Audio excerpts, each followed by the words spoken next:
dari pihak keluarga sebenarnya sangat berharap tuh pelaku dihukum dengan seberat-beratnya, kalau itu sampai hukuman mati ya, hukuman paling tertingginya.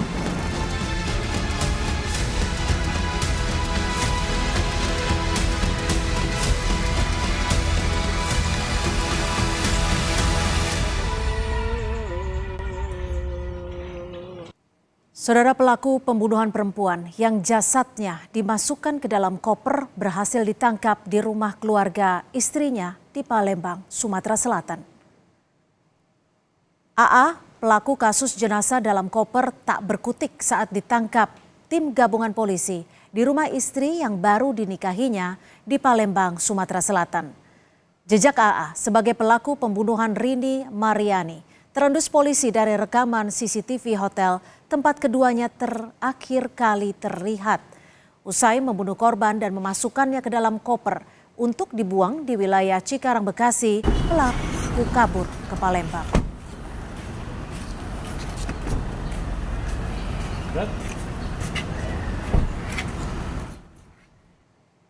Sejumlah fakta mulai terkuak di balik pembunuhan Rini Mariani, perempuan yang jasadnya ditemukan di dalam koper di wilayah Cikarang Barat pada pekan lalu. Berdasarkan hasil penyidikan sementara, korban merupakan kasir dan pelaku adalah auditor internal perusahaan.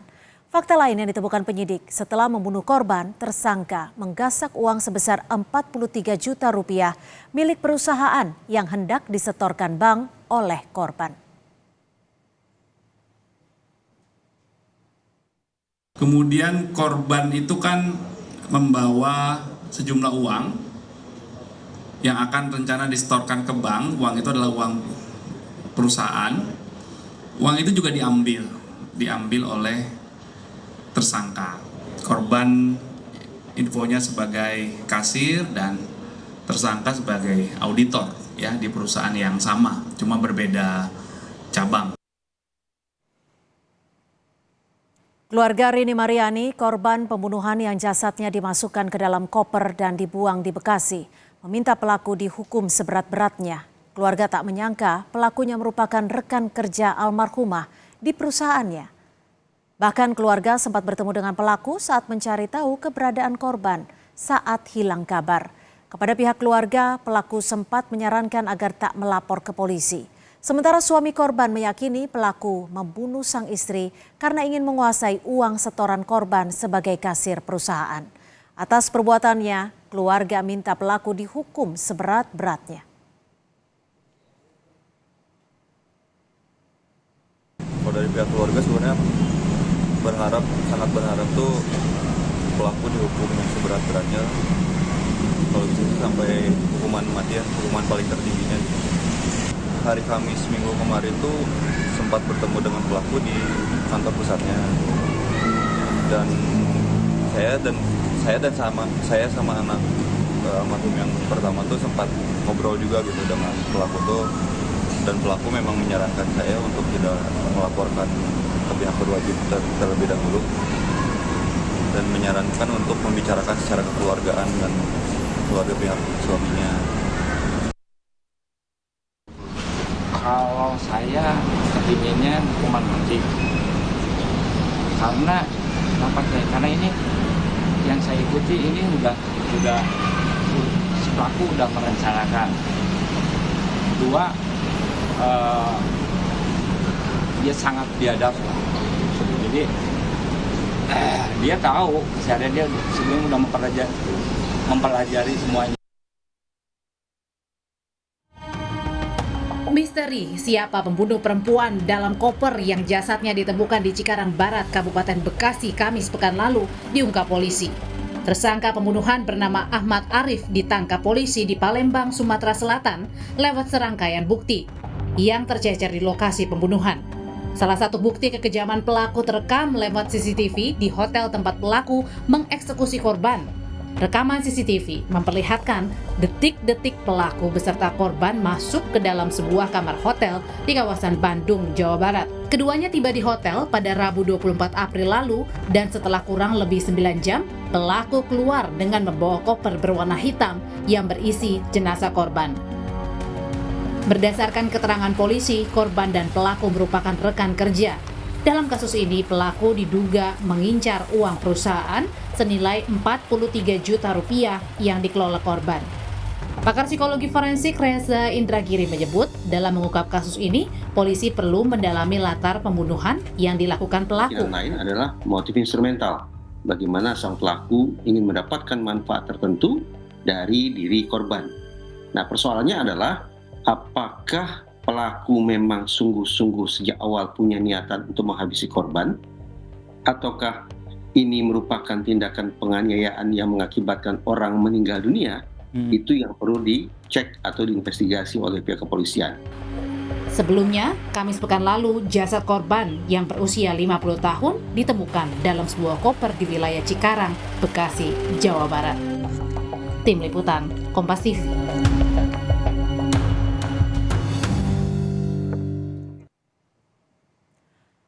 Pendalaman masih dilakukan polisi untuk mengungkap kasus pembunuhan yang jasadnya ditemukan dalam koper. Lalu apakah motif uang menjadi alasan utama tersangka menghilangkan nyawa korban? Kita bahas bersama kriminolog UI Hanifah Hasna. Selamat sore Mbak Hanifah, terima kasih sudah bergabung bersama kami di Kompas Petang.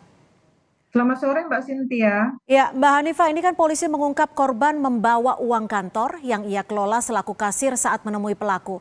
Apakah sudah bisa terungkap jika memang motif pembunuhan adalah ingin menguasai uang yang dikelola korban? Ya, baik.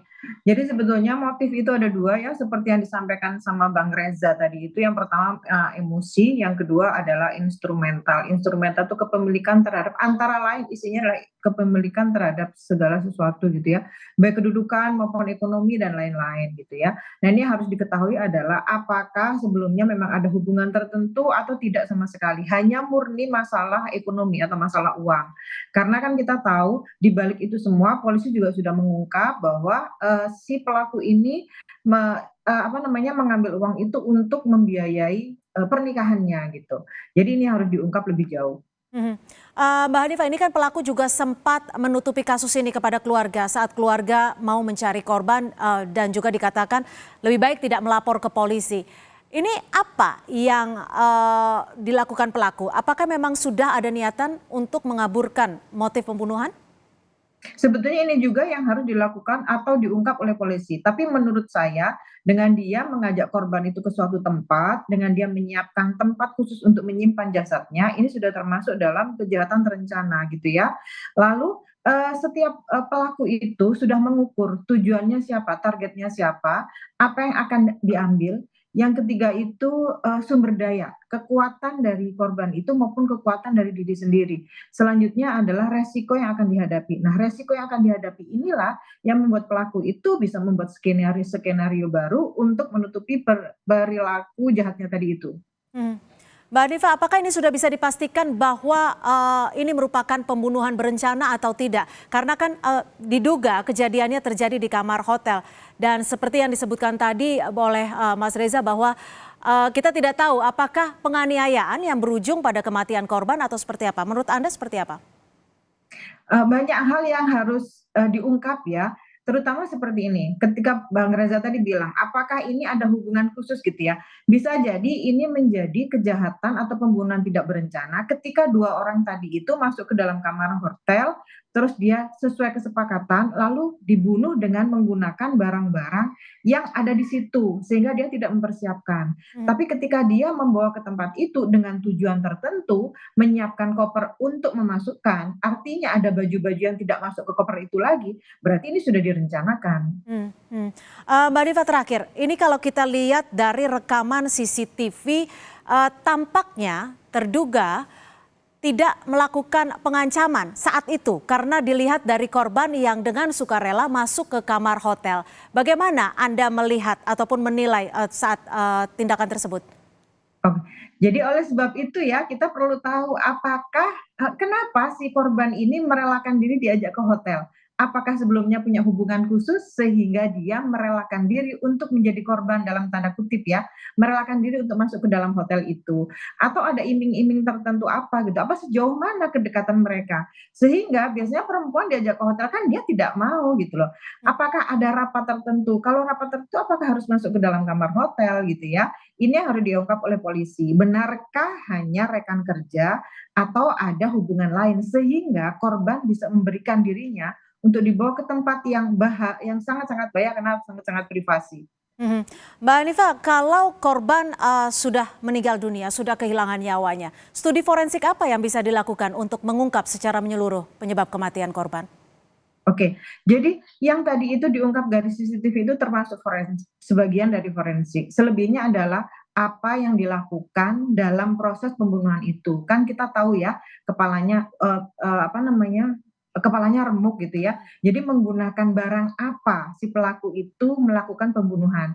Ini yang perlu dibongkar oleh kepolisian sehingga kita tahu sejauh mana mereka melakukan pembunuhan ini, perencanaan pembunuhan ini. Mhm. Karena itu yang menentukan pasal-pasal yang akan diberikan kepada pelaku.